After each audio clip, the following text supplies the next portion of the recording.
মানুষের নজর এখন মুর্শিদাবাদে হুমায়ুন কবির বাবরি মসজিদ করছে।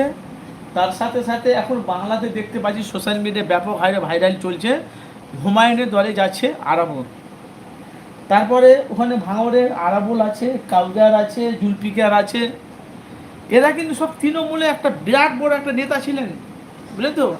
এখন সবকে বাদ দিয়ে এখন তৃণমূলে এখন টপ রেঞ্জে চলছে শওকত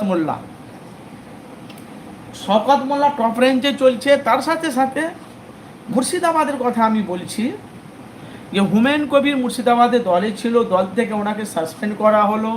তারপরে যে হুমায়ুন কবির একটা বাবরি মসজিদ তৈরি করছে, কাজ শুরু হয়ে গেছে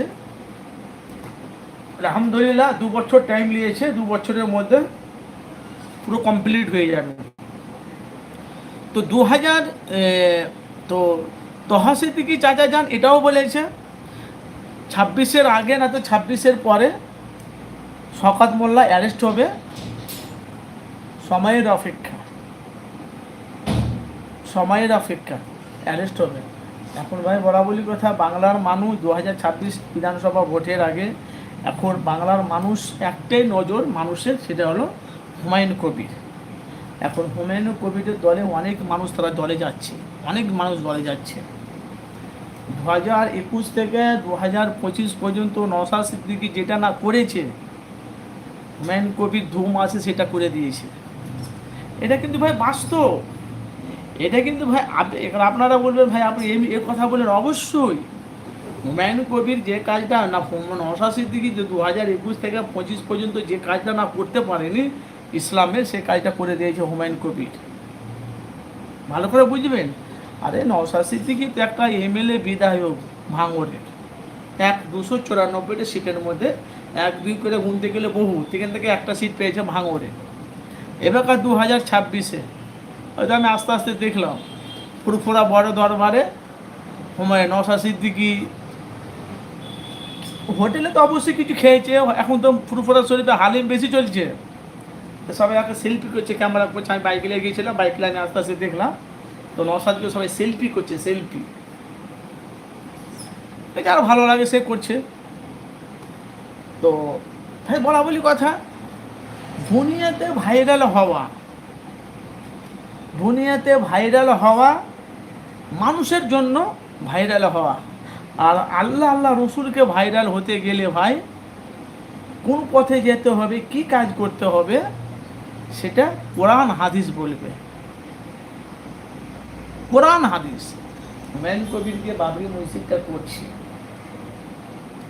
আরাবুল যদি তোমার দলে যদি চলে আসে, এখন সত্য কি মিথ্যা আমি জানি না ভাই, কিন্তু সোশ্যাল মিডিয়া দেখতে পাচ্ছি তো আরাবুল একটু গন্ধ পেয়েছে বাংলার মানুষ, আরাবুল হুমায়ুনের দলে যাবে।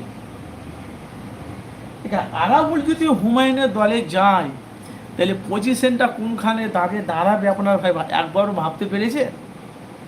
আর ভাঙড়ে নওশাদ সিদ্দিকী তো তৃণমূলের প্রার্থীতে, যে আমার তো মনে হয় কাসেম সিদ্দিকী হওয়ার সম্ভাবনা বেশি।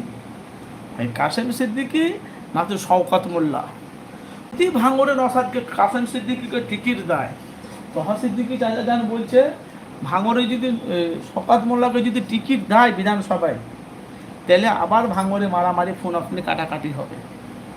ভাই আপনাদের মতামত একটু আমাকে অবশ্যই জানাবেন, যেখান থেকে দেখছেন। কেন ভাই আমি মুর্শিদাবাদ মিডিয়া সবসময় মানুষের কাছে সত্যটা তুলে ধরি। এখন ভাই বাংলার মানুষ চেয়ে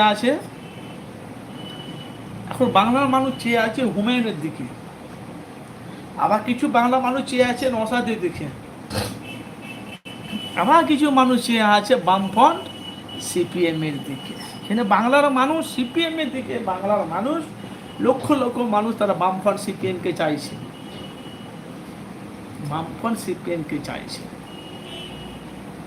তো জানি না আপনারা কি কোথা থেকে দেখছেন আমার বক্তব্যটি।